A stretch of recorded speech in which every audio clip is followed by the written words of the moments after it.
and it's going to be green light racing here at Monza. Here goes Noah. He's going to try and go wheel to wheel with the leader, Vic, once again, back on the top step. We did say take it easy. Oh my goodness. Sinead's going to go for it here into 14, 15. Side by side, is it going to be Mercedes or is it going to be a BMW?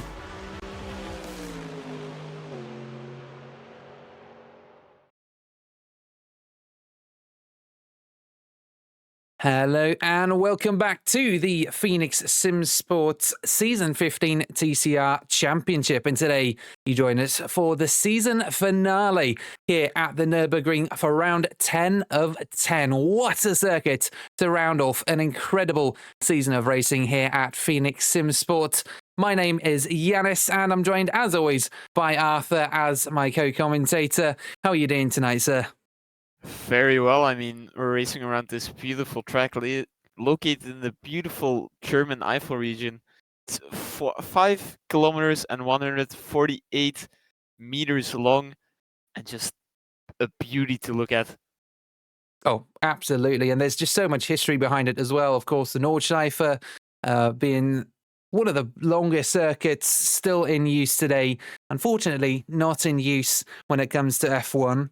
Bummer, but they still use it for GT racing and some other forms of racing, whatever they may be.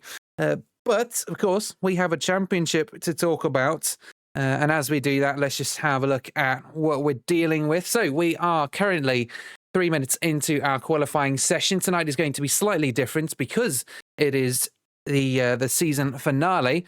We are not going to be racing just 30 minutes to make it special. We're doing 1 hour of racing, but it's still just 10 minutes of qualifying. So this next 6.5 minutes of action on track is going to be key in determining all of these drivers' start to this race. Of course, it being a championship, we have the championship statistics to keep in mind. Arthur, why don't you give us a rundown? Well, I mean, Penke right now is leading the championship by quite a big margin of 50 points compared to Marcel Miku. So if Marcel Miku wants to clinch the title, he will have to win and Penke will have to DNF, which is very unlikely. So I think today we'll see Penke crowned champion. But further down the grid, we have Weber Narasto 10 points ahead of Tommaso Sorbi, who's 2 points ahead of Jack0391. So we will have an interesting fight ahead of us for P4. And then further down the grid, we have Leila Petralian P7 with 116 points. Not far ahead of Savero Piazza with 104, who is followed by Andrew Tuggart with 96 points, and then Alessio Tani with 92 points. Battles up and down the grid.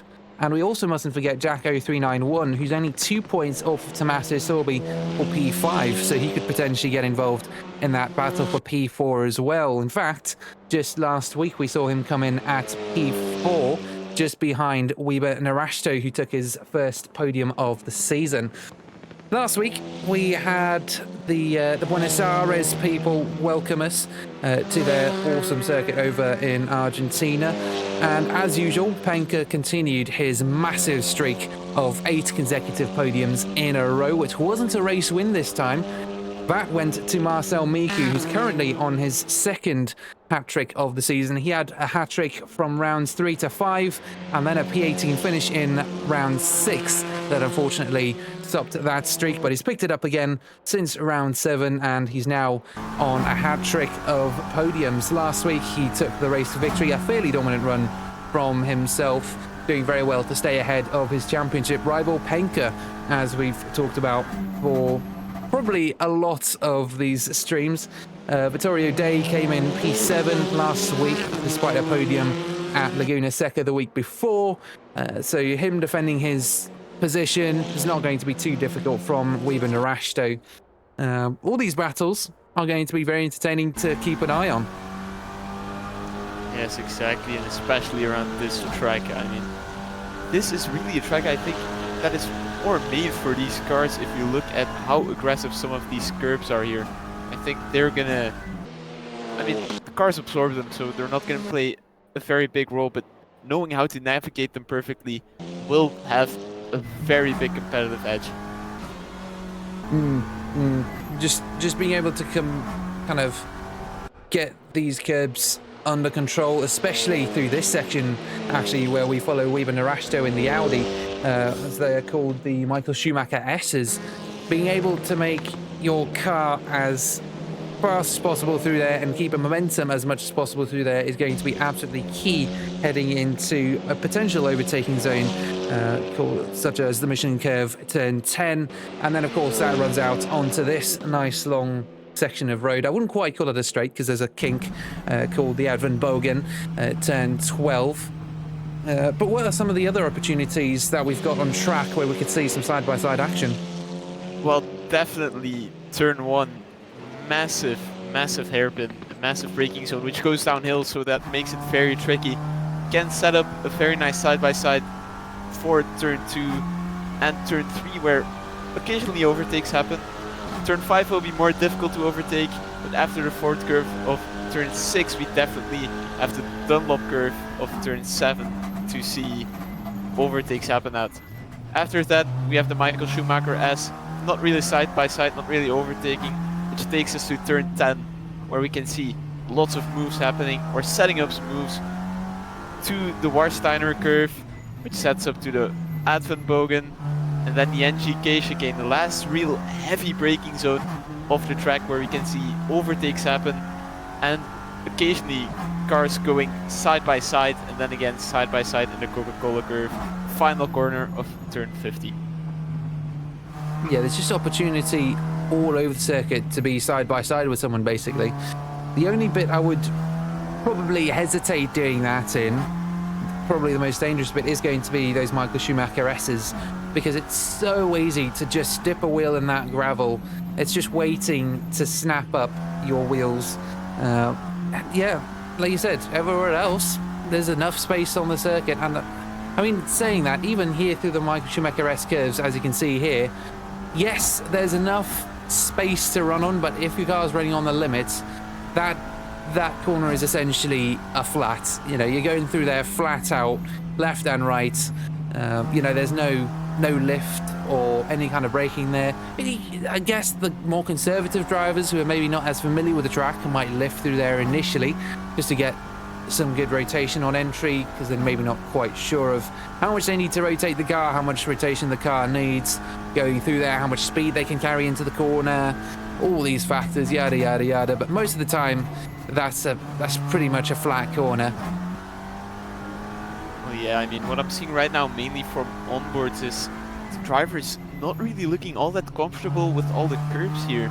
I mean, I saw in the Schumacher S's, those, I think the first apex there is the most difficult one here, because you really want to nail it, because either it gives you the right amount of rotation to navigate that corner, or it pushes you off into the grass, into the gravel, doesn't matter where. So they have to navigate that well, and just earlier the chicane also looked a bit difficult there for, I don't know which driver it was, but yeah, they should be a bit more careful there, if they want to carry enough speed, of course. What are some of the other key portions on track that will, that if focused on, if hit perfectly, we could see some overtakes happen and some ground made? Because in my mind, that's typically going to be, you know, just in front of a massive straight, such as, you know, turn 1, that main pit stop straight at turn 15. That's going to be a perfect. You know, if you get that corner perfectly, you're going to have a nice run down to the first corner. But what are some of the other corners that are vital to gaining time here? Well, in my opinion, there are a few sections around 3 that really determine a driver's pace around the Nordschleife. Not the Nordschleife, the Nurburgring here. It's the turn 1 to turn 4 complex in Mercedes Arena. It's very difficult. The downhill braking zone to being on the limit through all the corners, very difficult to handle. Then a Schumacher S, just the curb there makes it very difficult. If you want to go flat out, you'll have to hit it perfectly. Otherwise, you have to lift a bit just to keep the car into control. And then really the NGK chicane of turns 13 and 14, very, very important to get right. Either you commit and hit them perfectly, or you're slower. Last race MX5s I just commentated earlier, it was clear that the winner of the race was so much more comfortable there and flew through those corners compared to other drivers. You could maybe say turn 11 is also very important because it sets up a long, fast section, but I discounted much less towards the other three. Yeah, yeah. I agree. I agree. Now, with all that said, keeping all of this in mind, qualifying is drawing to a close. We are heading rapidly towards the start of our race. And I am not seeing Penka or Marcel Miku on the boards on the qualifying grid. They have not set any laps. It looks as though they might be trying to do a last to first run, or at least starting from the back of the grid. This is very unusual. Yes, exactly. I mean, Penka might have the mentality of doesn't matter where I finish, as long as I finish, I'll have enough points to win this championship. So he might just be looking to see what he's able to do this race. And Marcel Miku probably knows it, that he has P2 secured. Doesn't think Penka is going to DNF, so he's also doing the same, just staying comfortable within position. Yeah, it's going to be a very, very interesting race if we have our two championship leaders starting from the back, considering it's our top 15 that score in this championship.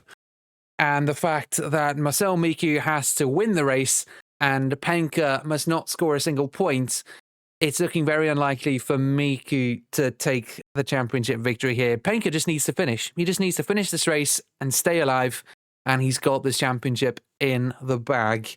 But then, of course, we have all those other battles to watch out for, such as for P4, P5, Andrew Taggart, and, of course, Tani. All these other guys to keep an eye on. Who's going to be your favorite battle to watch, do you reckon? It's very difficult to say. I really hope Narash, though, Sorby, and Chak have a good battle with those three. And then, yeah, for Tani, it will be very difficult to get enough points to get P7 on, for example, Leila Petralia. But still, those 4 spots there are subject to change this race, and I'm really excited to see if they do.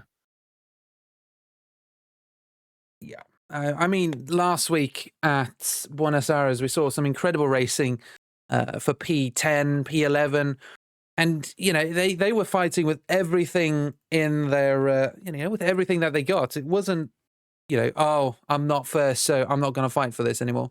They were giving everything they had in the tank there. So I could definitely see some great action there from all of them, really. Now, I'm looking at these starting positions. It doesn't make any sense to me for some reason. They're starting at P15 and ending at P24. But basically, we have 12 cars in action today. So, yeah, looks like we're... it's going to be a fairly small grid. Last week, it was also around the same size, but that doesn't stop us from having an absolutely awesome time. Looks like Keith disconnected there. Hopefully he can reconnect in time. But what will be interesting to see is how Penka and Marcel Miku will navigate to the front. I mean, with the Tata series, which has now ended, same for the MX5 series, with the second race of a round being reverse grid, it really shows the challenge of overtaking all of those cars and a bit of chaos. So kind of hoping to see that here today. Yeah, all sorts of fun to be had on this circuit, especially considering the action that we've seen in these other disciplines as well. Yeah. So starting off on pole position, we've got Vittorio Day landing up on the left-hand side. You've then got Weber Narashto alongside. Andrew Taggart takes in P3 with Jacko 391, P4 on the second row. Samuel Piazzo alongside Michelle Carrara, Samuel Marquez and Keith also there at the back. Leila Marquez, all sorts of fun. I couldn't quite run through there in time because these 6 red lights are coming on. I probably should have started that grid walk sooner, but here we go.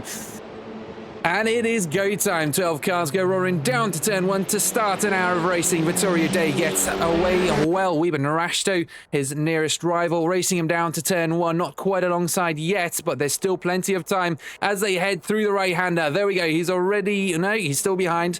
Sorry, I was getting excited. 3 cars side by side. Piazza, J0391 and Taggart, as well as Marquez, also all there down for P3, all battling for that through the Mercedes arena as they make their way now through turns 2, 3 and 4. Cars still side by side, really wide from Narashto through there. That's going to optimize his line into the next corner. Piazza's come out on top. 2 positions gained for him right at the start. Jack right back where he started, and Taggart losing out right at the start here. 2 positions lost for him. It's not looking great for Taggart, who is under pressure now from Marquez. He's also got Miku right up behind him. Miku making a good start up to P6. He's up 4 positions from where he started. Penka up 3 positions from where he started up into P8 as our 11-car grid heads through the left-handers and right-handers now of turn 6 and then turn 7 and up the hill towards the Michael Schumacher S for the first time. Well, yeah, I mean, you saw a car go off there. It looked like Carrara, but we saw him disconnect at the start, but he dropped back a bit more. I don't know what that could have been. Great start already. I mean, we can really see Marcel Miku having a great start compared to Penka, who's trailing an extra position behind. But I think throughout the race that will really evolve into a battle for the lead. Yeah, I think it's only a matter of time, considering especially Marcel Miku's pace recently in the last couple races versus Penka's pace. Looking at the positions now, he's ahead by about 2 or 3 positions, and Petraglia has also just taken the P8 position away from Penka as well. 0.2 seconds there. Jack also only 0.2 seconds. Here we go. Miku makes a move on Taggart for P5 up down the inside of turn 15. As we said, the exit of turn 13 and 14, that chicane is going to be perfect if we can get that right heading into the final corner. But now it's a run down the main straight, still side by side. Just ahead we see Piazza and Jack also side by side here for P3, the final podium position, as they make their way down the hill into the heavy braking zone of turn 1. That right-hander, Jack and Miku, will have the advantage here. Lovely stuff from Miku, just keeps it cool and calm heading into that corner. Piazza still ahead of Jack by the time they hit the Mercedes arena, as we see the 2 Cupras of Petraglia and Taggart now side by side just behind for P6. This could also get the Hyundai of Miku involved here for P5, as we then also have another Hyundai and another Cupra, Marquez and Penka getting involved here. This is a 5-way fight for P5 as they head into turn 7. Ooh, contact there. What a drift from Taggart. My god, that was beautiful. I mean, I wanted to say we've seen some 3 wides earlier in the MX-5s, but this is also very fun, especially with the different kinds of cars all having their own strengths and weaknesses. Gotta chew through my words there. As we see Leila Petralia making a move on Marcel Miku right now as they're heading into the Schumacher S. Will we see a move? No, we will not. Leila Petralia tucks him behind, but we do see Marcel Miku being a bit faster than Piazza there, carrying overspeed, but he's stuck behind as Petralia looks to go for a move down the inside there, side by side, heading into the Washsteiner curve. Oh, and Marquez has been taken out. Marquez has taken a hit. There's contact and he spun out. Well, yeah, I didn't see that, I'm going to be honest. I quickly went to look at my track map for the right corner name, but this battle is heating up and it's only 2 laps into a 1-hour race, so... Oh, Petraglia with a move round the outside of the chicane into turns 13 and 14 to take P4. Piazza not quite happy to let him get away with that, but he has overcooked it on the entry into that corner. Here comes Piazza, side by side. These 2 have been battling for ages. In the meantime, Jack can just build that gap and start building a lead on these guys for that podium position and potentially start catching up on Narashto and Day, who are now half a second different fighting for the race lead. Into turn 1, Piazza has the inside, comes out ahead, looking for the cutback is Petraglia. On the inside for the Mercedes Arena, contact, a shunt from behind, but the Hyundai keeps it together just about. Here comes Miku as well, takes that position for free. He says, thank you very much. You lost that position, I'll take that, but it's vice versa. Here comes Piazza, back up the inside. Taggart also tempted to get involved here as they head now through turn 4 and 5. Valve line curve heading up ahead of them. It's got to be close. I must say this is a very fun track for front-wheel drive cars. I've driven it myself on the simulator with a Peugeot 205 GTI Cup car, and it's very fun, especially the last corner. If you get the power down nice and early there, you will have a great move. As we see Marcel Miku around the outside right now, having to counter steer, it looked like a bit there. Still having to fight for position, and it's really heating up. Very nice to see this early on in the race. I hope this can really continue, because man, is it nice to see as we see two cars there slightly drift through the Schumacher S. They're heading into the next braking zone. Doesn't look like a move is happening, but yes, Petraglia or Taggart. It was Taggart. He made a very optimistic lunge, got hit afterwards. Through the Warsteiner corner again. It's all getting very close. Oh, it's the two championship contenders now going head-to-head. Penka behind Miku here for P6. And that battle for P5 has slightly died down now. The battle for P6 is about to go up in flames with Taggart and Carrara alongside in the background for P9. Terrible exit from Miku. This is Penka's opportunity to get alongside that blue Hyundai. The two championship rivals now swap positions, and Penka, the championship leader, has just made a huge dent in Miku's progress to potentially take the championship win here. But as we said, it's going to be a whole lot harder for Marcel Miku to take this championship. Penka just needs to finish this race, and at the moment he looks to be more than just finishing this race. He wants a podium or at least a race win here as well. Anything can happen at this point in time. Piazza slow through turn 1. Miku behind both of them, and Penka around the outside of the Mercedes Arena, not quite able to make that move stick, but he's going to keep at it because he can then get the inside line for turn 4 on the exit. And there he is. Yeah, at the moment he's just looking for a gap into turn 6.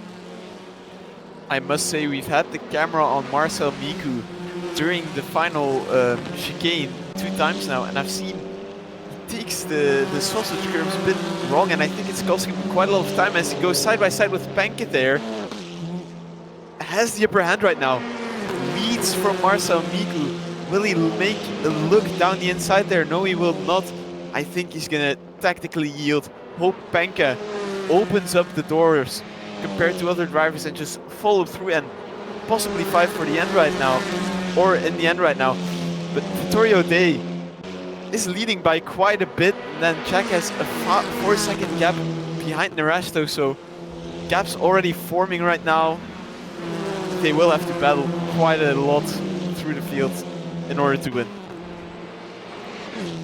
Yeah, the gaps are opening up now. We've got some drivers getting into their groove. Penka seems to be one of those drivers now, taking on Piazza around the outside of turn 12. That fast right-hander. King contact between them. Contact. Penka into the grass, keeps it alive. Woo! And now up the inside of Piazza somehow to take P5. I think Piazza felt slightly guilty about that contact, and as a result has just backed off a little bit to allow Penka that position, because, you know, it was all his to take, and, you know, at the end of the day, the contact sent him flying off into the grass. A very scary situation for him. Another scary situation is Taggart taking a very defensive line against Marquez here for P8. That doesn't stop the yellow Cupra from absolutely flying around the outside, and now he's under threat from Carrara behind as well. She's looking very quick tonight and looking very competitive. Yeah, there's just action all over the grid. I must say that contact with Penka there, it really looked like it was forced off track there. We had also an incident near there during the MX-5s, which was also difficult to judge, but this was, in my opinion, very clear. So we're looking at Taggart right now behind Samuel Marquez, the Brazilian, defending right now. Taggart tried to have a look, but the Irishman didn't make it work as we're heading through the 4th curve right now. Taggart much better aligned there, but the exit didn't work that well, sadly.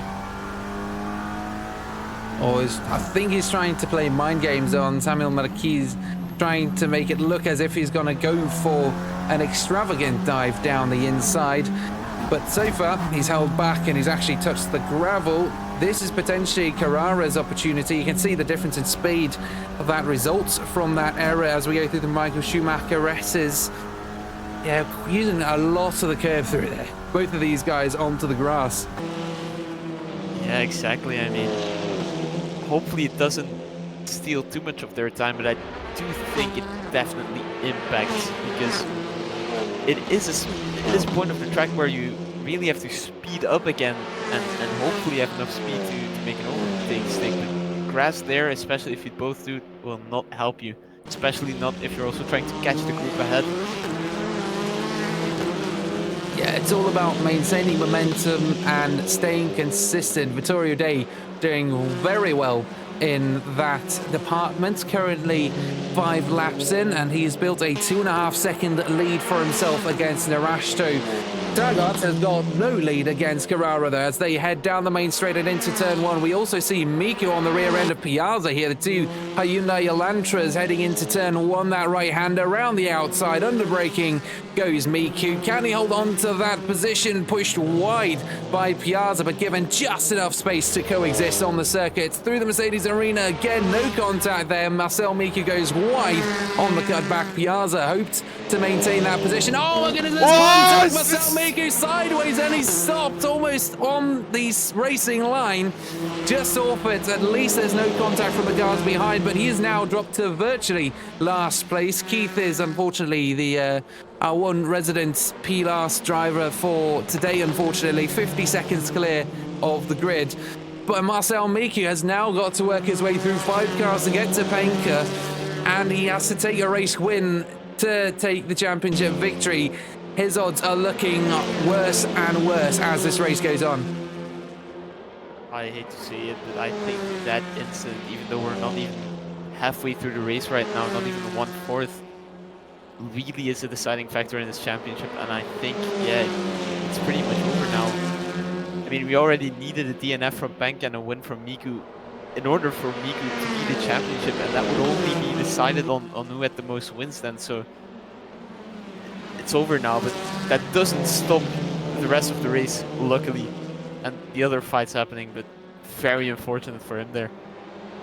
Lovely move around the outside for Marcel Miku on Michel Carrara for P9. He's making that ground up as quickly as he can. We've seen some really good stuff from him, particularly at Laguna Seca, as we see Taggart now. Oh, contact with Marquez in the braking zone. Oh my goodness, and contact with Piazza, and he's also almost straight into the camera. We'll get a lovely view of his steering wheel. Not quite what we want to see at turn 14. I wasn't really particularly curious as to what his steering wheel looked like, but that's what it does look like, and unfortunately that's what the rear of the grid looks like for him as well. And in all that chaos, Miku has now got back up to P6. He's essentially made up all those positions that he's lost, and heading into turn 1, Carrara is just tailing him and gaining positions along the way. Carrara up to P7, massive lockup into turn 1 though, wide, and Piazza assumes that position once more, but they've got some space to Marquez behind. 1.6 seconds clear. They are good to battle for a little bit. I must say, I mean, the race has just barely even started and they're already going elbows out. The incident with Taggart though, that was very unfortunate and very bad, as Narasto dropped back a few positions. He must have made a mistake, because Jack 0391 is now into P2 and Petralia has taken a P3, but he's still trying to get that position back. Yeah, something's gone wrong with that Audi. Something's happened. It looks like it might have been an incident down into turn 1. Maybe it's just a massive lockup. He's dropped rapidly through the ranks. He was running in P2, 2.5 seconds behind Vittorio Day. He's dropped 6 seconds. No, sorry, more than 6 seconds. It's going to be 8 seconds, essentially. If you look at the gaps between Jack and Petragia, all that time added up means he's lost about 6 seconds. Somewhere this guy has lost all those positions and all that time, and now he has the championship leader right on his rear end. 0.2 seconds separating Penka and Narashto here for P4. That battle for P3, Vittorio Day and Weber Narashto, not looking good for Narashto. The gap is about 28 points. So there's going to have to be a massive advantage for Narashto in this race if he wants to take the championship position. But Penka thinks otherwise. Penka wants to preserve his championship hopes, and he takes that position. In the meantime, we've also got Carrara and Piazza swapping positions once more here. Carrara doing well to catch up to the rear end of that Hyundai Elantra once more. Cupra versus Elantra again down into turn 1. Will Carrara overcook it and go flying into the barrier at the end of turn 1? Let's wait and see. Into the braking zone, moves to the inside. The Hyundai stays very wide. Again, massive lockup, but she does get this stopped, and Michelle has done very well to keep that car on the circuit. Piazza looks around the outside at the Mercedes arena once again, looks for the cut back through the left-hander here. And I think that is Carrara's position. She's made it very well. Oh my goodness, just enough space given. Again, some incredible spatial awareness from both of these drivers as they made their way through the Mercedes arena and the Velveline curve now to stay out of each other and just about give each other enough space on circuit. And meanwhile, Narashto and Penka still at it into turn 7. Narashto tries to retake that position from earlier. It was just a look, but now it's almost a move. Mid-corner, there was a window, but he decided to back out of it just to stay safe. I just had a look. This is Michelle Carrara's first return back to this championship since round 3. Race 1 and race 2 were both P10s and then a P8, and then all the next races weren't start. And also Vittorio Day right now being the favorite to win with a 9-second gap, nearly 10 seconds right now. It will be his first win since round 5 and his 3rd win overall this season. Some pretty good stats, and his 5th podium overall as well for this season. Yeah, exactly, and I mean, I think he would be closer into the fight if he competed or finished 3 of the rounds, because he has 1 did not start and then 2 voided results. His first race really finished in this championship was a win, so to end it off with a win would be very nice for him. Michelle Carrara now defending from Marquez a little further down the grid. Piazza, P7, he's 0.7 seconds clear as the 2 Cupras now potentially start haggling for P8. Some connection issues from Marquez potentially, as our top 5 looks like Day, Jack, Petragia, Penka, and then Narashto. 6 seconds separating Miku in P6 to the rear end of Narashto in P5. As we were saying, Penka is looking in pretty good condition to take this championship victory. Exactly, I mean, finishing ahead of Marcel Miku would just solidify it even more. There's really nothing that can happen anymore to really shake him up, except if he gets a massive connection issue and doesn't rejoin. But even then, Marcel Miku will have to fight his way to the front. He's done some amazing stuff. I mean, we saw a very similar incident at Laguna Seca for round 8 of the championship, but granted, that was only one incident, and then he just kept fighting and it was all right from there. But considering the amount of time that has already elapsed and just the amount of times that he's had issues, the amount of time that he's lost on the cars ahead, and considering the stiff competition ahead of him with 40 minutes to go, it's gonna be tight. If he's gonna do it, it's gonna be a last lap miracle, basically. It's going to be one of those last lap pushes. He's just about gonna make that, but like I said, I don't quite envision seeing him stand on the top step of the podium with Penka having retired from the race. Exactly, I mean, it would be such a Herculean task that, you know, it won't happen, but the thought is still there. It's still a great race, and I mean, in the Tatus Championship, from when I started commentating in Barcelona, that's when he made his Tatus push for the championship, and he still won it yesterday. We've seen miracles happen, but at some point your luck runs out, and I think today is one of those cases, unfortunately. Yeah, I mean, he's been fairly consistent, Marcel Miku, with his race finishes, but it's just those two results, the P13 and P18 finish, that have sunk his boat and sunk his chances at the championship victory. We see some really close racing here for P7. Carrara defending from Marquez for P8. Again into the Mercedes arena. The two were virtually side by side into turn 1. 0.2 seconds between them. 0.7 and opening between Piazza and Carrara. Carrara goes round, and What a bit Marquez does give him enough space to rejoin and get the racing underway again. But that allows Taggart into this trio of Cupras. And now we have a three-way Cupra fight for P8. The Irishman very, very lucky there after his own set of incidents. I think he'll be able to make a move soon, except if, you know, the defense gets too aggressive, or these three contact havers have contact with each other. In that case, they'll all go off. As we see Taggart trying to make the move down the inside, makes it stick. Yes, to yield a bit for Carrara, but he moves up into that middle position in the battle. We do see Marquez trying to move back. Are they going side by side into Schumacher? As they are. Taggart around the outside makes it stick better. It's getting very close right here, but Taggart seems to hold on for now. Ooh. Close racing, close racing. I thought Taggart was going to end up in the rear end of Carrara heading into turn 7. It was just a massive lockup, a massive move up the inside.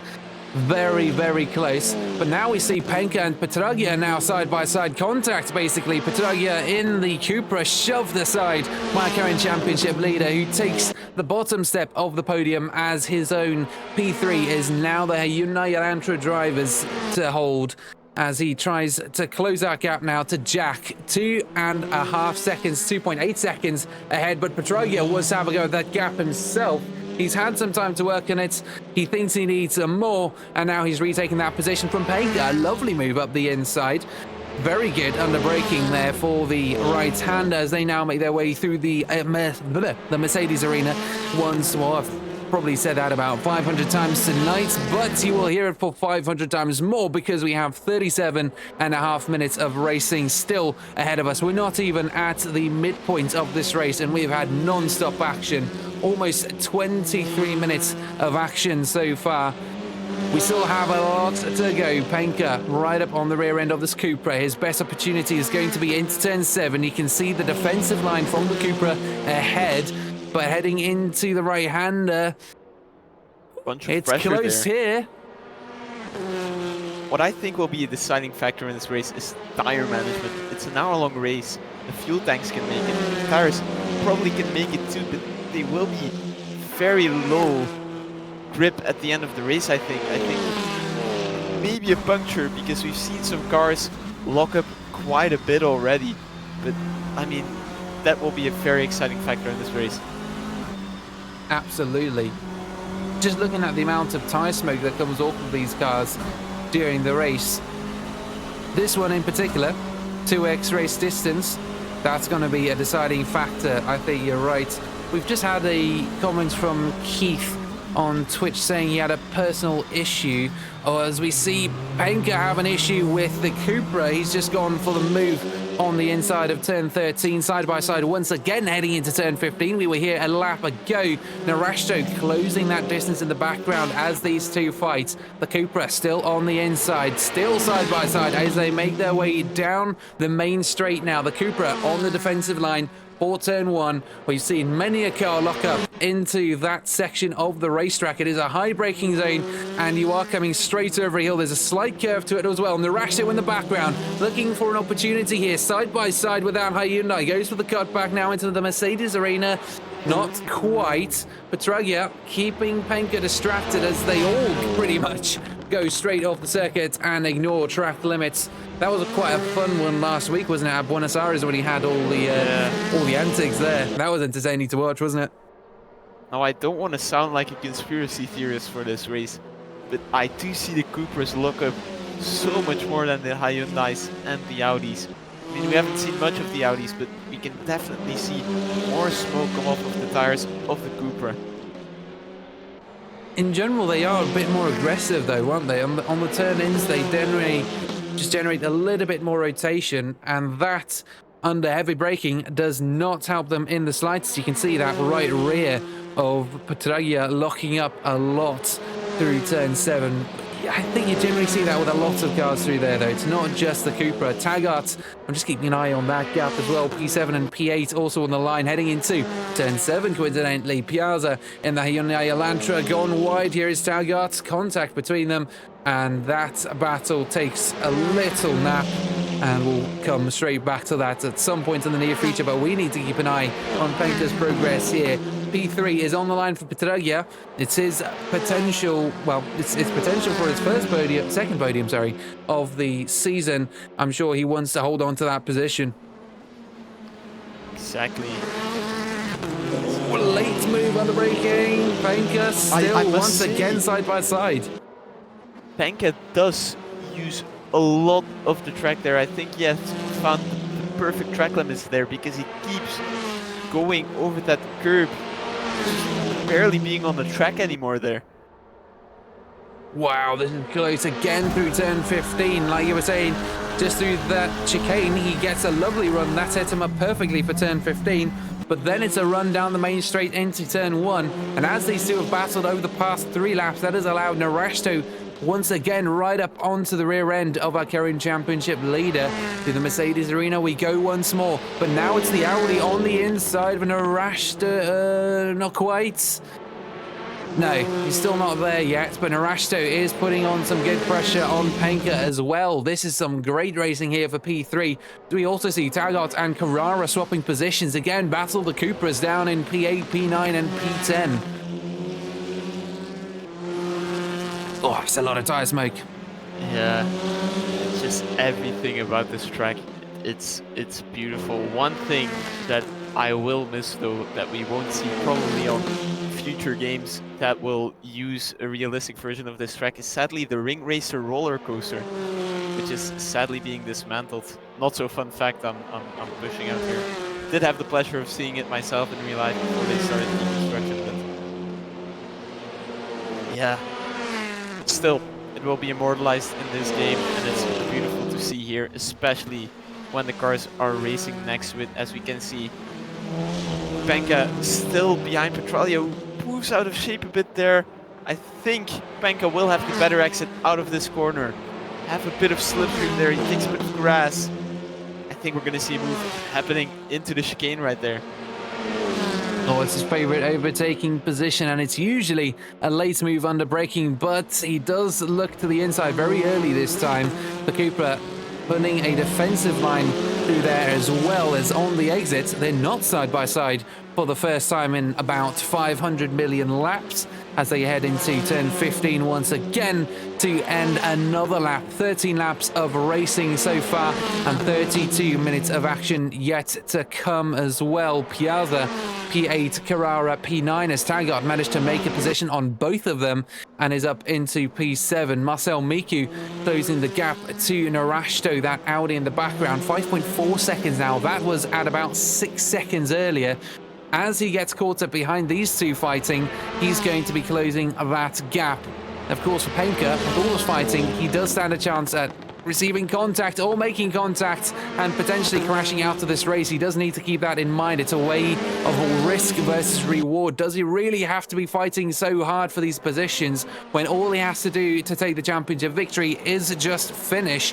Well, I don't think that's bearing much weight on his mind as he continues his onslaught against the purple Cupra of Petragia, heading into turn 6. Contact on the rear bumper once again, and that gap to Jack just grows ever larger. Exactly, and also the gap from Jack towards Vittorio Day, now 16 seconds already. I think Vittorio is right now just gonna keep pace up, keep the tires at a good operating window for the end of the race, and walk away with the win here. So Charlie goes onto the grass. Oh, we see Penke make a move. He's going around the outside right now. He's being squeezed a bit there. Petralia leads ahead right now, again goes wide, slightly off track into the Warsteiner move. He has a better exit, gives a little bit of a bump. He is in the slipstream. We're going back towards the chicane. I'm sorry, but it has to be make or break. He cannot keep losing the position there. He's not looking for it. I think Petralia is defending too well there. He's not able to pass Benka. He's not able to pass at all. It's been 3 laps in a row, minimum, that we've seen the same thing happen. Very unfortunate. Yeah, this battle is absolutely incredible. Petralia doing an absolutely immense job at keeping the current championship leader behind him. We were having him in an interview last week after the race, talking about his championship hopes for next season, and he seems to be making good on his promises as we see Penka on the inside for turn 1. This time, though, is it going to be different? Petralia round the outside of turn 2. Looks for the cutback. Not quite alongside for turn 3, but now he is. Narashto in the background, not able to do anything yet, but he might get alongside here through the right-hander. Still side by side, very different scenario to what we've seen in the past. As we said earlier, Penka needs to be making these changes and doing these things in different sections of the track, and it seems as though he's made that stick this time, and Penka takes P3 away from Petragia. Well, in his case, hopefully for the last time, because he's been having trouble with that Cupra for absolute ages, as now it's Narashto's turn to give it a go. I must say, what a beautiful move that was into turn 1 from Benka, but now Petralia again getting close. Petralia is really in a difficult situation right now, because she has the pace to be faster than Benka in some corners, but Narashto behind is putting on so much pressure, so it's really deciding, do I attack, do I defend, where do I want to finish in this race, because I think she really wants to get her second podium, her second P3 of the season here in the final round. But right now with Benka's pace, Narashto's pressure, it's looking very unlikely. It was a good fight, but I think you're right. I think at this point in time, Petragia is going to start falling back, and Narashto is just going to pile on ever more pressure as we now have hit the halfway mark. 28 minutes of action to go for the final round of the Season 15 Championship, but we have a battle on our hands for P8 here as well. 0.2 seconds between Carrara and Marquez. Piazza and the Hyundai ahead. Also a potential prospect for more overtaking opportunities. Narashto, though, 0.2 seconds heading into turn 1. Sorry, I know I keep jumping around. 0.1 seconds heading into turn 1, though. I think Narashto has got an opportunity here. P4 on the line, and he's made a massive mess up of that, but he's somehow kept that car in circuit. Just about enough space left by Petragia, and keeping cool and calm has given the Cupra P4 once more after losing it very, very briefly down at turn 1. Racing lines and positions on track with these front-wheel drive cars, they're so special, because you see moves happen that you think in a regular rear-wheel drive race car that would not happen, but here it does, and that's the beauty of it. I mean, here, the tight line there really helps you compared to other cars. It's very different there. These cars, you really have to adapt well to them. Your racing line is almost completely different. As Rashto spins out, he spins out. He tried to put a dummy on Leila Petralia, but no, he loses the position, and now Marcel Miku moves up then to P5. So I think we're gonna see him challenge back up to the front now.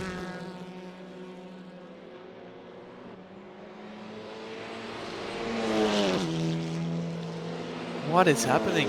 Very unfortunate for him. I mean, he was getting really close, and the dummy move looked very nice, but yeah, returning to the racing line was a bit too aggressive, and then yeah, he was off.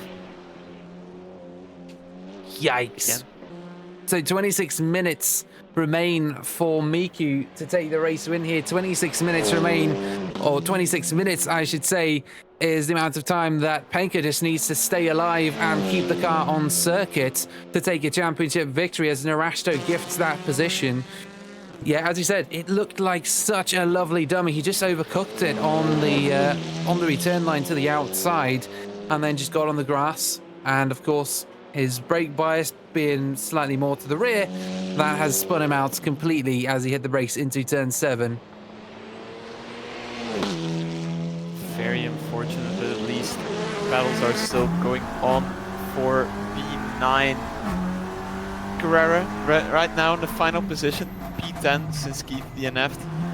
Still challenging Samuel Piazza, because Marquez has started to run away a bit there in P8, but we're still seeing these two, the Hyundai and the Cupra, fighting each other as we're going down to turn 1. Michel Carrera tried to go for a move, realized it was futile, it couldn't work, moved back to the racing line, and just will be setting continuous pressure on Piazza.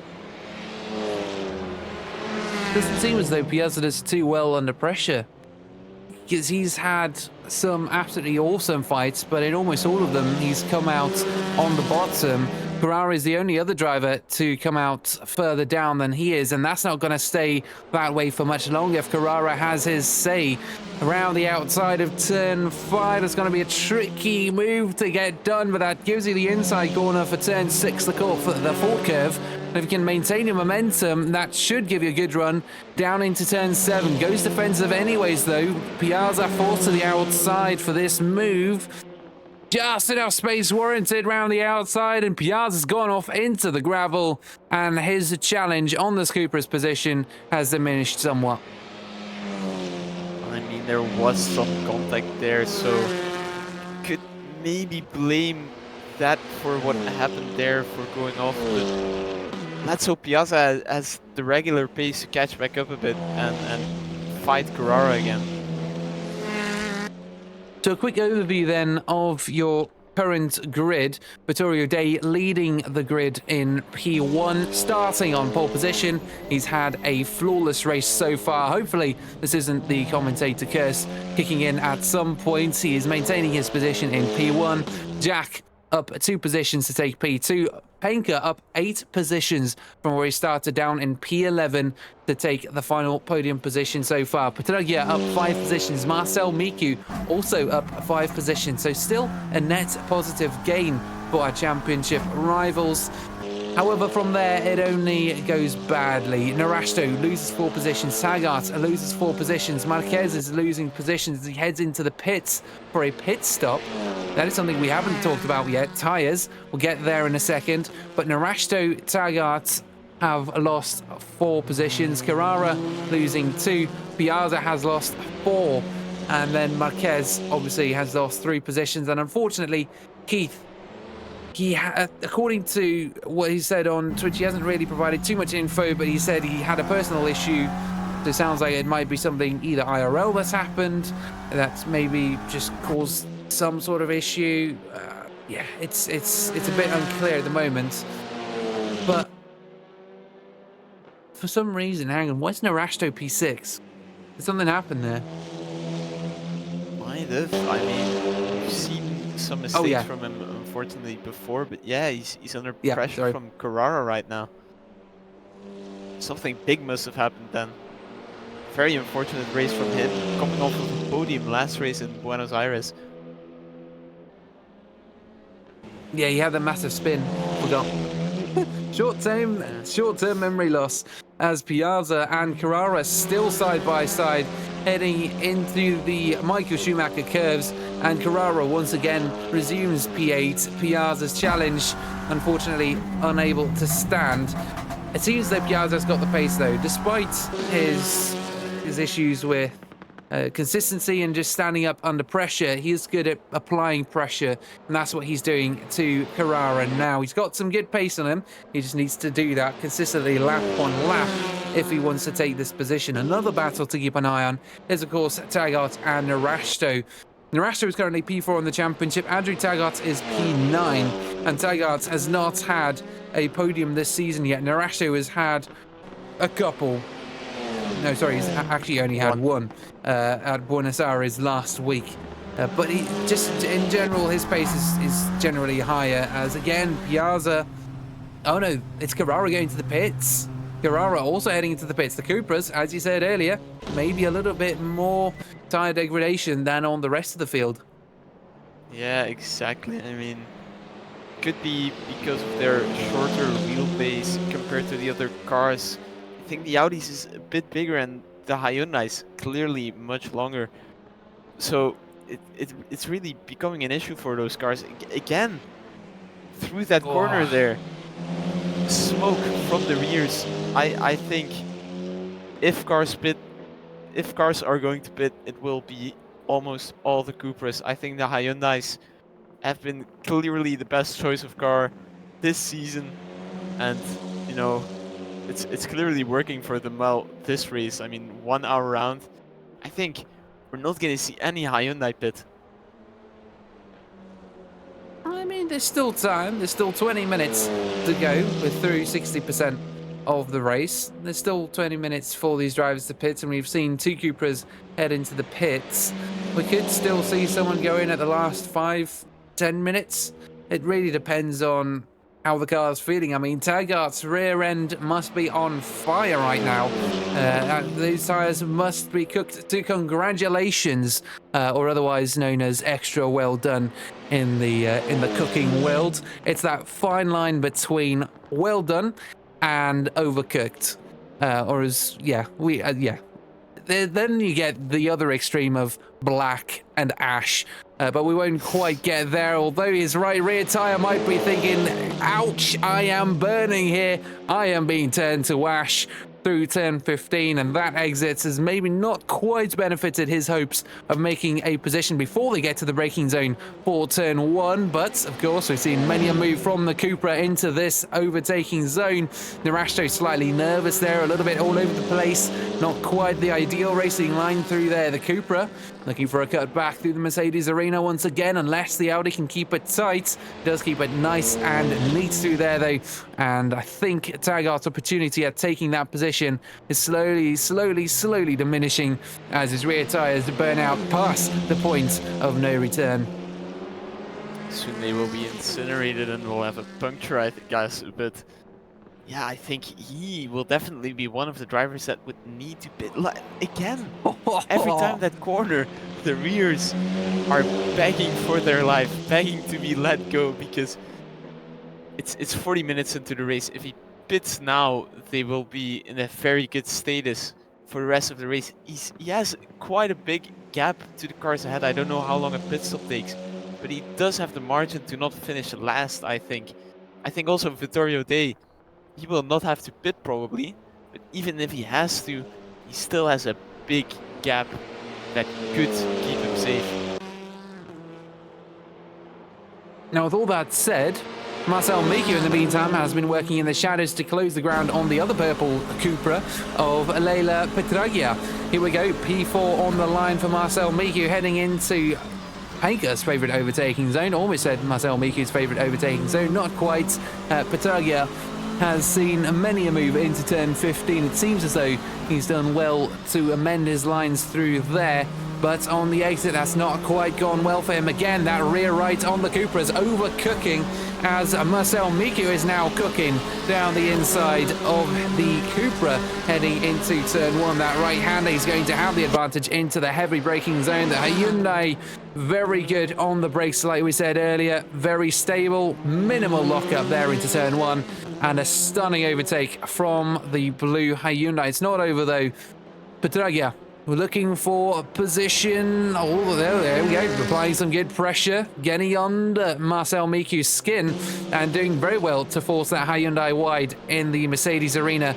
And that Hyundai is looking very much out of control as the Cupra has also gone wide through that corner. Now heading into turn 5. Marcel Miku has got an opportunity here up the inside. Stunning move there. The Cupra again looking for a cutback. Not quite able to get that done though. And in the background has lost the rear end. Petragia has spun out into the gravel trap. If he can get this going again, he can just about stay ahead of Nurburgring, but he's done exactly what Nurburgring has done. He's got out onto the grass, hit the brake pedal, and the rear end has just slipped out from underneath him. Here's Nurburgring. That's the gap at the moment. It looks to be about 5 seconds and closing. That gap will close as they head into the braking zone as well. It's only really on the exit of turn 7 where we'll see the true damage of that spin out. It does seem to be about 4.8 seconds. But Taggart could be changing things as well. I think with the shorter wheelbase, from what I've noticed, is that taking the normal racing line, which is usually quite tight, that hurts the tires on the Cupra. But I do usually see when they're taking a wide line, there's no smoke, and they usually catch up quite a bit to the car ahead, so maybe that's what the Cupra drivers need to be thinking about. A bit of a wider line and hopefully capitalize off of it and hope it gains them enough time. I'm not 100% sure, but it's definitely looking like it right now. Yeah, that shorter wheelbase is definitely something to consider when it comes to the braking performance and rotation, as we see the rotation of that Cupra do very well through turn 13.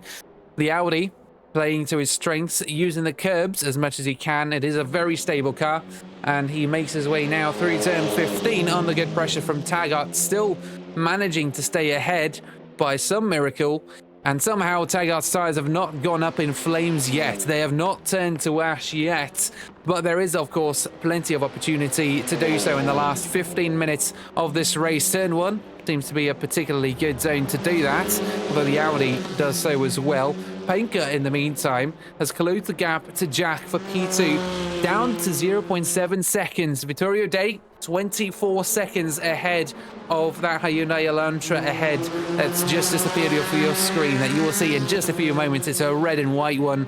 No, it's actually a red and blue one, but so is Penke's car, actually, so can't quite use that argument. But something that is red is Taggart. He's got the red mist. He just wants to get past Nurburgring at this point. He's done hearing the complaining from his tyres, although it doesn't stop him from putting in some more complaints. As, yeah, it is now sufficient pressure on Nurburgring to potentially form a diamond if your tyres were turned to coal. I know that's, I think we're taking this too far, and Taggart has also taken that corner a bit too far. He's overcooked it, and now his opportunity is somewhat diminished as we see Penke close the gap to Jack. Do you think he'll be able to get P1? I know it's still delusional, but Ooh. what pace he has displayed. I mean, going from last to P2 nearly. I mean, he still has to make the move stick, but I think in the next 13 minutes we will see it happen at some point. I think Jack will crumble under the pressure, and we'll see Penke get that P2 spot. I can definitely see the Jack overtake happening. It's a matter of when, not if, at this point, considering the amount of pressure that Penke has put on some of these drivers in the past, the amount of pressure that he's putting on Jack now, and some of the mind games he's playing, such as into turn 13, a little look down the inside, that, you know, just getting into the mind of the driver ahead, moving under braking, distracts them, forces an error potentially into a high braking zone.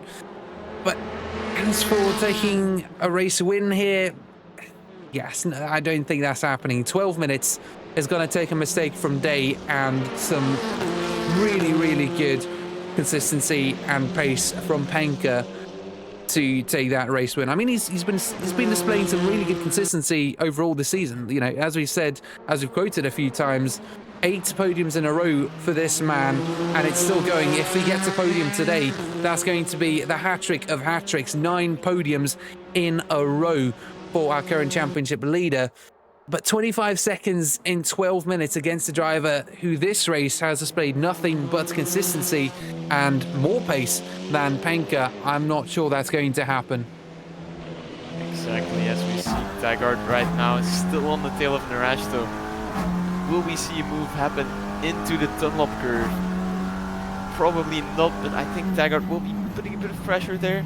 Looking at that inside, telling Nurburgring, I'm here, I want your position, you better be careful. As he's following him right now into the Schumacher S. Takes a bit more curb there. Both dip 2 of their tires into the grass, and they still keep following. I think next opportunity for Taggart will definitely be the one, the only NGK chicane, the final chicane of the lap. He'll have to stay close as Nurburgring looks to be much faster as we see Piazza off. But Marquez does give the position back, so some good sportsmanship there.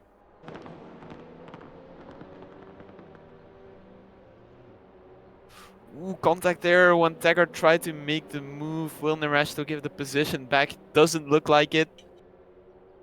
To see Nurburgring still leading, but yeah, that was a bit dirty in my opinion. I would have personally lifted a bit, given the position back, and then started fighting again. Taggart went deep, and then, of course, being so slow, that's just obstructed the Audi's exit, and contact ensued. Meantime, Marquez and Piazza continue their battle in a very similar section of the race course. Still neck and neck there, but Penka is now right up on the rear end of Jack. 0.3 seconds between them as they make their way through turns 10 and 11 into Advan Bogan soon. Jack has had a terrible exit. No, that is actually turn 6. My bad. Heading into turn 7. All these corners look the same. From further away, it was very close in my defense. Yeah. It was close. It was a close-up view. Yeah, exactly. I mean, Penka, I mean, he will probably just keep on putting the pressure until a mistake happens. Because it has been proven between the Hyundais, it's difficult to pass. The other cars, it's a bit more easy. Still difficult to hold on to position, but the Hyundais against the Hyundais, we haven't seen a lot of that throughout the race. As Jack slides there, Penka has a perfect opportunity. Jack's on the grass. I mean, slipstream and hopefully an inside line. Oh, he takes the wide line there, sets him up for an inside, but he doesn't have enough speed right now. He stays behind for the corner. I think he's waiting for turn 1. But he had the perfect opportunity to capitalize there. He just didn't go for it. So as they're heading through the Coca-Cola curve right now onto the main straight. I think that could potentially have something to do with the way that he changed his weight, the way that he transferred his weight over to the left-hand side of the car. It was just so abrupt. I think it just killed all of his momentum trying to go around the long way. If it maybe just stayed on the rear end, used slipstream, maybe even just backed off the throttle just a touch, that could have potentially given him an opportunity into turn 13, his favourite overtaking zone on the circuit, as we see Taggart and Narashto now side by side into turn 1. That great overtaking opportunity. We can see Petragia, the other purple Cupra, in the foreground. Now into turn 1 we go. Will Taggart join his Cupra teammates? No, he won't yet. He stays wide, conserves his tyres as the Audi takes a very wide line and is swerving all over the place to try and get back onto the racing line for the Mercedes Arena. But yeah, I'm looking at all the tyre smoke coming from the rear end of Taggart's tyre. Well, just the rear end of Taggart as the Audi goes wide and allows Taggart through up into P6. What an anticlimax. Well, I mean, the real question will be whether Narashto will take the position back, and if so, how many corners? Because again, the Audi also has smoke, but it's clear that, I mean, you can see it there on the stream. That rear tire could have been a bug, just didn't work, as we see Penka closing in on Jack. Yeah, I think that overtake between Taggart and Narashto was a bit more up in the air than this battle, because just, yeah, Penka's pace overall is just absolutely incredible. But, you know, anything could happen. We could see Jack do the Petragia, just hold him off for another 7 minutes, and he's got this position sealed. But again, very late move under braking from Penka. Very lucky not to collide with Jack through that corner. That's the only thing I don't like about Penka's overtaking style down at turn 13. It's his favourite overtaking zone, heavy braking zone into the chicane, and it's always a late move to the left just as they get to the corner. Yeah, it's a somewhat risky move to pull if he's far enough alongside and the driver ahead is not expecting it. It's going to be contact almost guaranteed. Oh yeah, I mean, I'm not an expert in these cars. I don't like to drive front-wheel drive cars. I've never really driven this Hyundai, especially not around this track. What I am seeing right now is that he kills lots of his momentum by going onto the curb at the inside of the fast flat-out bend there. It's killing his momentum as Taggart has hit the pits. Very interesting. We've just had some support for Taggart in the comment section. Leo Coco saying, go on Mav, and just questioning Mav pits. Yes, he has pitted for tyres. It's the first race this season where we've had to see some pit stops for tyres because it is twice the race distance. It's usually half an hour, but now it is a full hour of racing. You're joining us for the final 5 minutes of action. And yes, Taggart, after finally making the move on Narashto, just kind of gives all that up, I guess, in the pit stop. Maybe counting on a pit stop from Narashto himself to get him up to speed and retake that position. But I don't know. How is the Audi's tyre degradation compared to the Cupras? I think it's clearly much better. Still not optimal compared to the Hyundai, I think. As we see Panka go off there, I'll continue back to that point. But no, Panka's not close enough yet right now to make the move stick. Ooh. He might try a late lunge, but yeah, I doubt it. Either way, back to the tire wear.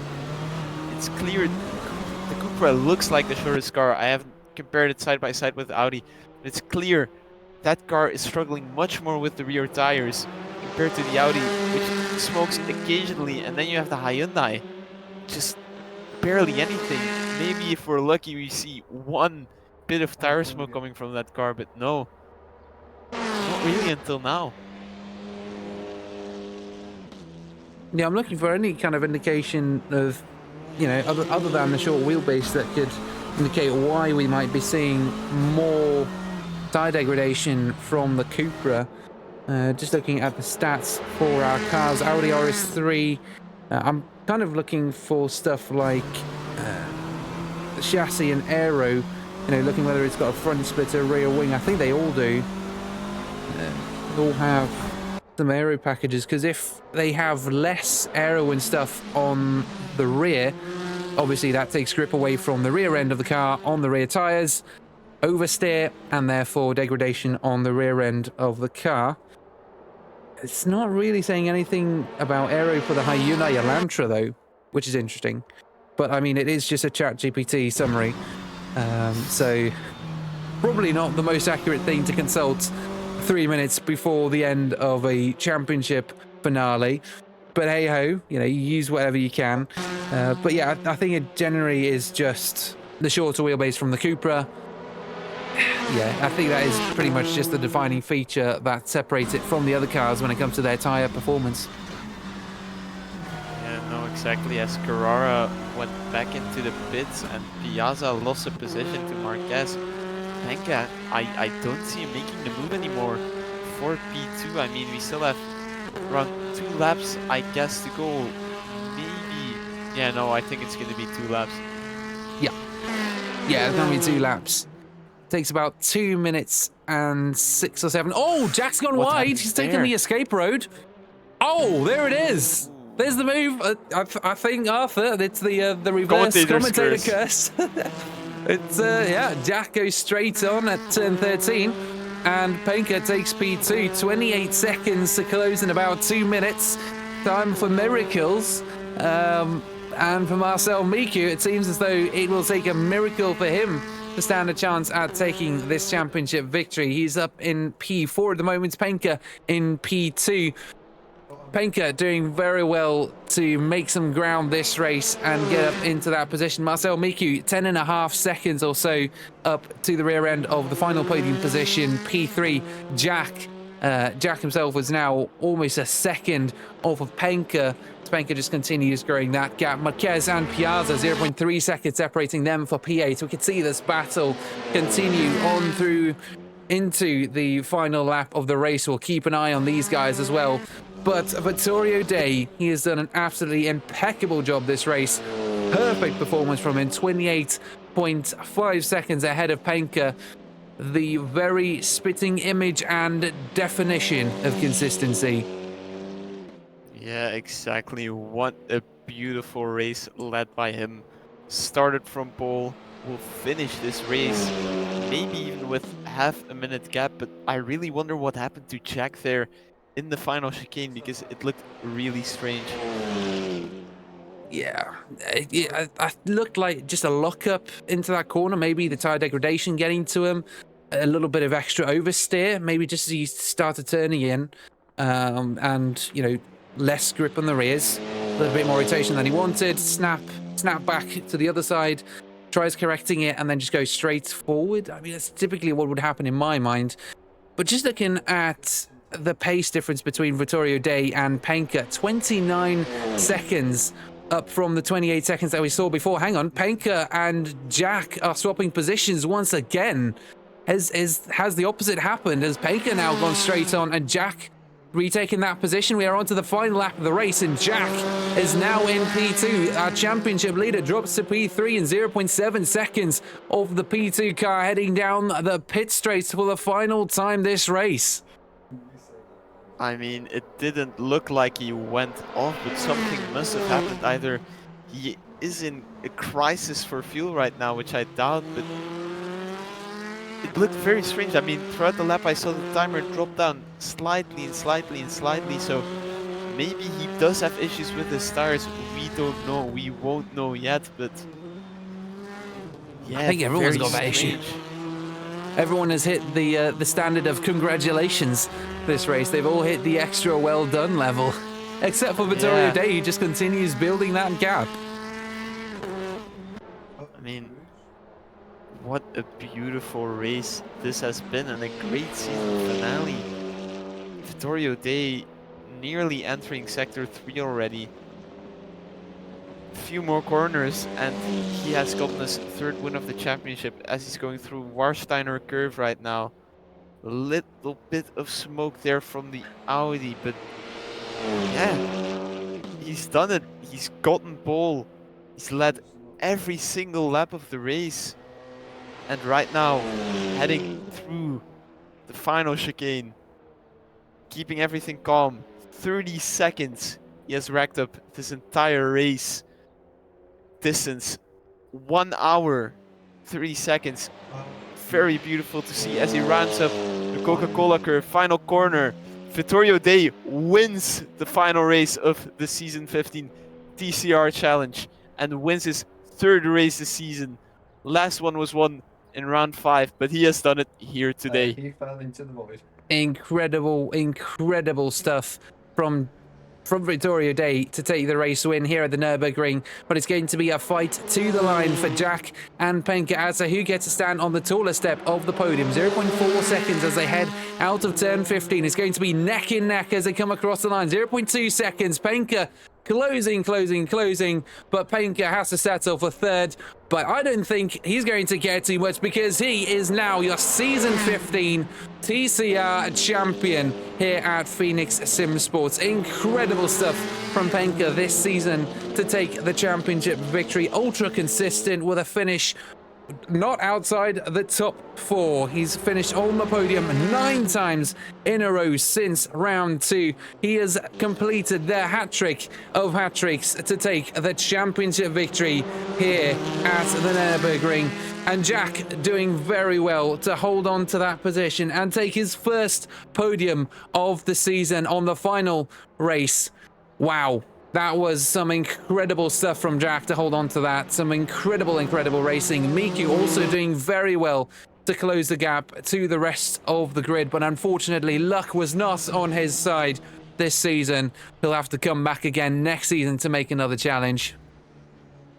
I found it very funny how Jack and Penka just kept on fighting even after the race was done, as we see 2 cars crash out there as Michel Carrera will be the final car finishing this race in P10.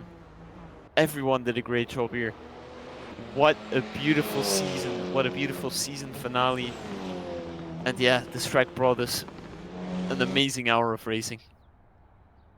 That was an incredible race. To be honest, whenever I hear 2x race distance, I usually think, oh my goodness, this is going to be interesting, especially on the final race of the season, where some people are not maybe as hopeful as the rest of the grid when it comes to their championship positions and their championship prospects. But, you know, we've had a really good grid tonight. 12 drivers showed up, 11 finished. Unfortunate to have Keith drop out so early due to a personal issue. Please let us know what was going on there, Keith, whether we should be worried, whether it was an IRL issue, whether it was just, you know, maybe connection, maybe, yeah, just let us know what went on there. more detail so we can reassure the viewers you're actually still alive. I mean, judging by your comments, I would assume you are still. I would assume it's not that someone broke into your house. But just let us know what's happened.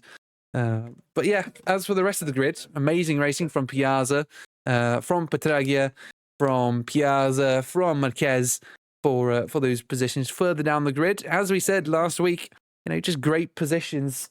Great fighting for just any positions overall. It was absolutely stunning.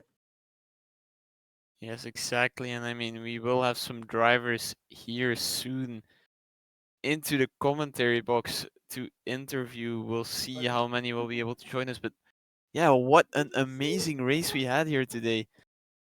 I have to say this, as a Belgian, as much as I love Spa and Zolder, every time I watch a race around the Nurburgring or the Nordschleife, or just if I am there in the region, I just fall in love with it so much. And today was really a testament of how great it functions.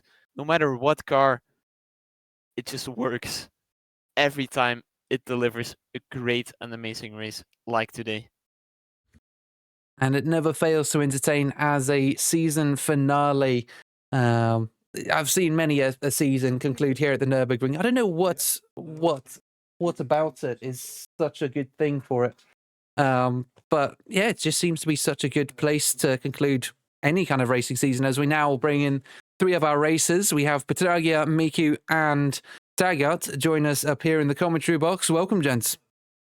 Hello. Hello. Well, I mean, let's start with you, Marcel.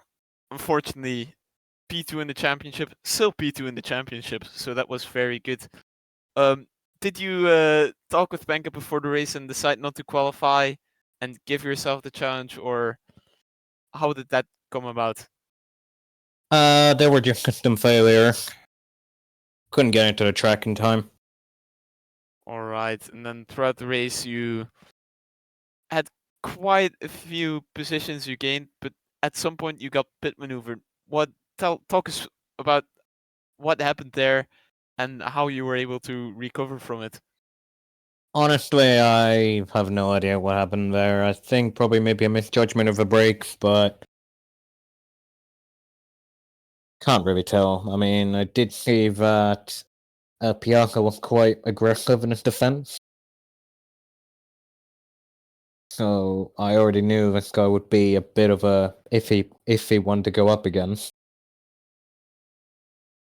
Yeah. And then it just so happens that when I get through him through turn 1, it kind of fine, albeit maybe squeezed a bit too far beyond the limit, even though I was still there. I mean, he did leave enough of a space that I wasn't completely out of a course, but I just didn't completely see it. And then through turn 3, I ended up getting pit maneuvered, and yeah, that was pretty much it.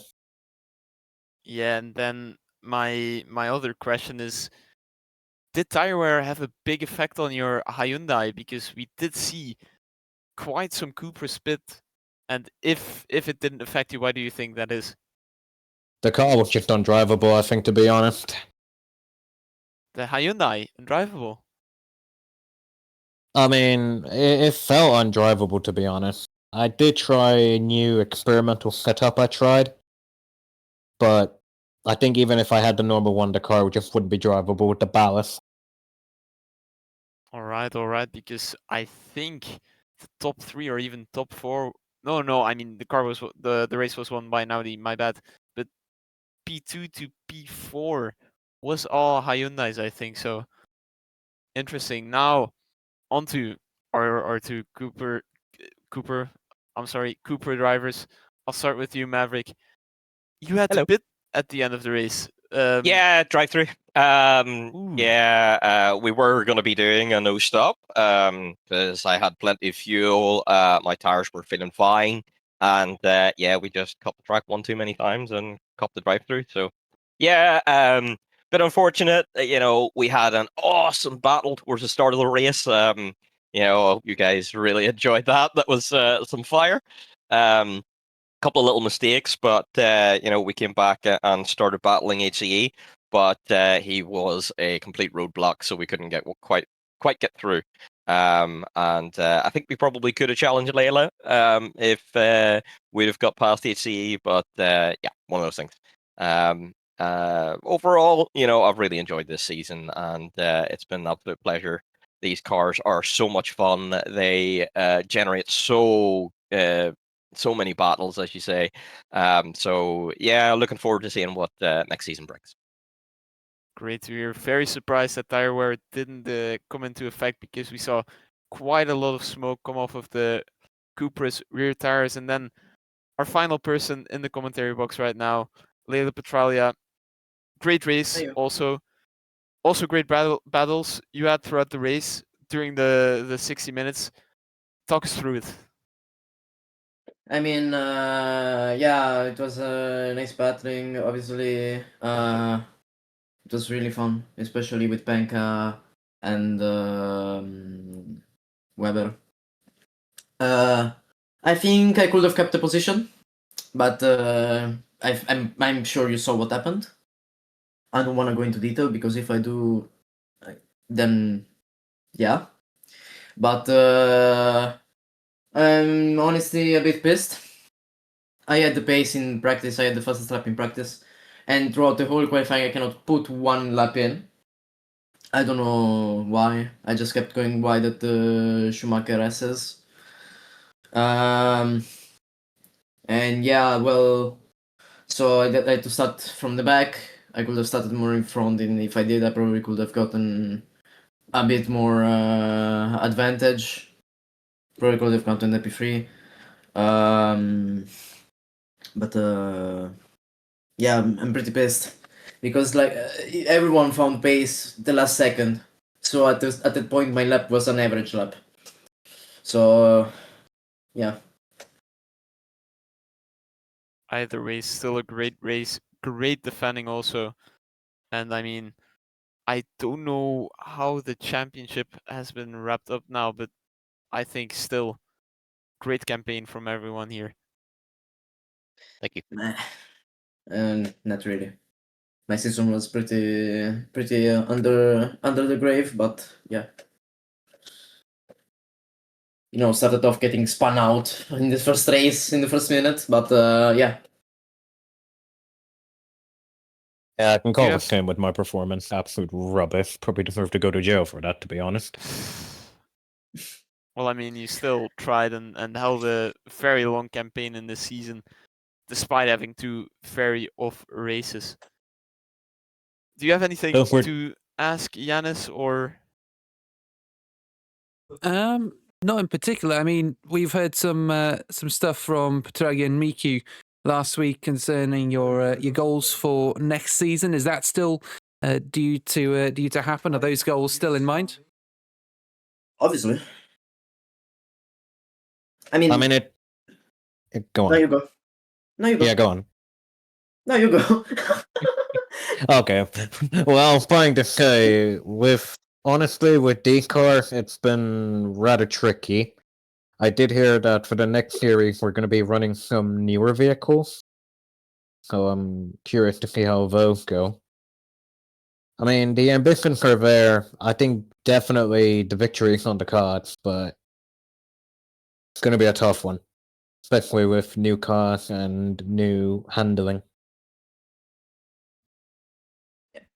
Yeah, and potentially new drivers joining the season as well. That could be another extra factor to take into account. But yeah, like, obviously the goal is still there to win, literally, like, you asked me the probably the easiest question to answer, because for me, I race under a standard, which is race to win. If you don't win, why race? So I'm kind of a bit tight on my own standards, but yeah, I will definitely be aiming for a win for the championship and all that. I mean, you weren't too far off tonight. Your pace looked really good. But yeah, I guess it's just that, you just need that little extra something next season just to put you up there in contention for some more podiums and some more race wins. Because at some stage tonight, it did seem as though you were going to take a podium Not quite a race win. Vittorio Day was on a completely different level. Might be that he's put some really good hours into this circuit. But yeah, so next season, I mean, still, I guess everyone's goal is still to take the championship. But yeah, how do you guys think the cars next season will behave? What do you guys think will be key to taking the lead in the next championship? You have no idea.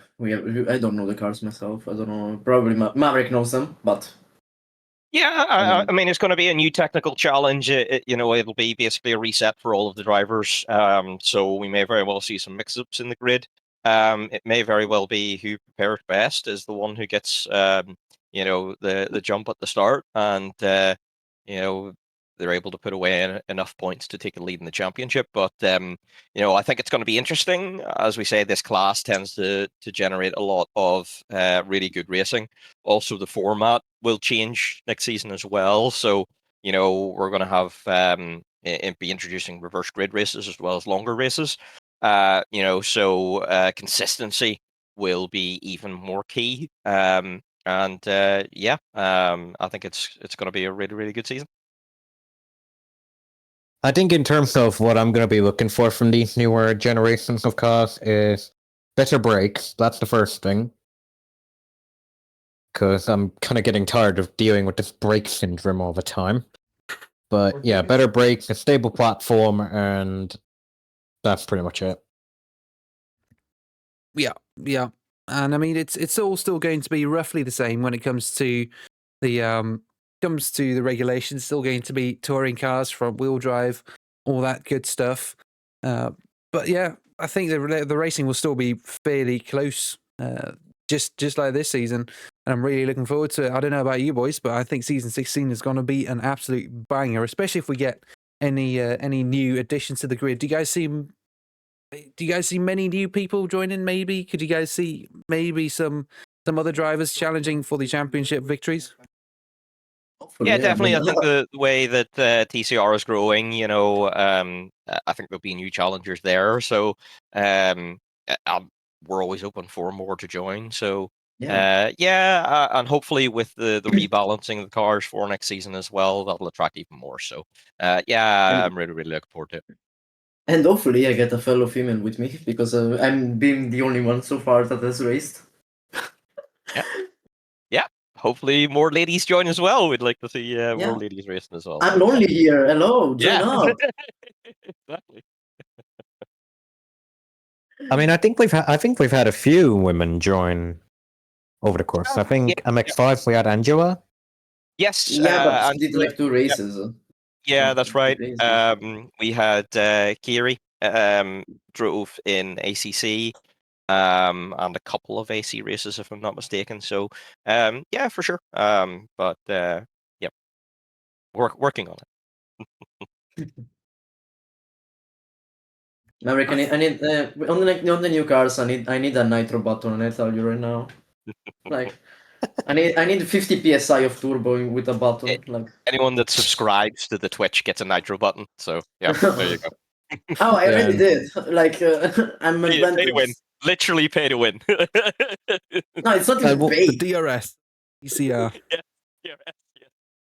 And while you're at it, put better brakes in my car, will ya? You get better brakes. You get big, massive brakes if you subscribe. So, yep, there you go. Everybody one power. No, pay to brake. Can I say something real quick? I was running 50% brake bias, and the rear didn't slide out once during the braking. Anyone else feel pretty stable on the brakes today, like Maverick, Nico? I actually wound the brakes to 47%. Try and get something. Yeah, it was more stable than last time somehow. I mean, I did 54 with full brake force, and they were fine. It's just I couldn't stop the car. Yeah, because you want a bit of rotation, you know? Yeah, like on front wheel drive. You want a bit of rear brake rotation. Yeah, but I also want to stop in time. I don't want to overshoot the damn corner every single time. Well, I didn't really overshoot, to be fair. Oh yeah, sounds like all this needs to be settled on the racetrack next season, eh? For Mhm. sure, for sure. Also, shout out to Samuel. To Samuele Piazza. No, sorry, not Samuel. Samuele Piazza. Yeah, we had some great racing from Petragia, Piazza, Marquez as well. All those guys down in kind of the midfield towards the back. Maverick, yourself included as well. Unfortunately, it's a pity we don't really get to see Keith out much. I'd really love to see him kind of get in there as well. It just seems as though he's usually got some sort of kind of issue with the car, or issue IRL that might be playing some roles. But yeah, I mean, it's actually quite a pity we don't get to say congratulations to Penka IRL in these interviews. I'd love to have said congratulations in person, but hey ho. From the commentary box, all of us here wish you a very well deserved victory there. I think Marcel Miku, you can agree, next season he's going to be a tough challenger. Yeah, the stakes are definitely higher, especially with the newer vehicle class. Do you see him as your direct rival for season 16 again? That's gonna be a tough question to answer because I have no idea as to who else might be joining in between now and first lights out. Okay, yeah, and with that cliffhanger, we'll wrap up here. Thank you so much to everyone who's joined us online to watch this incredible season championship finale here at Phoenix Sim Sport. Round 10 of 10 complete. Our TCR championship over. We now have a brief break until the next season starts. The calendar hasn't announced yet, but the Tatus Championship will kick off on the 16th of October, so you can expect roughly around that time for us to start picking up this stuff on AC once again. But we still have some other cool events coming out.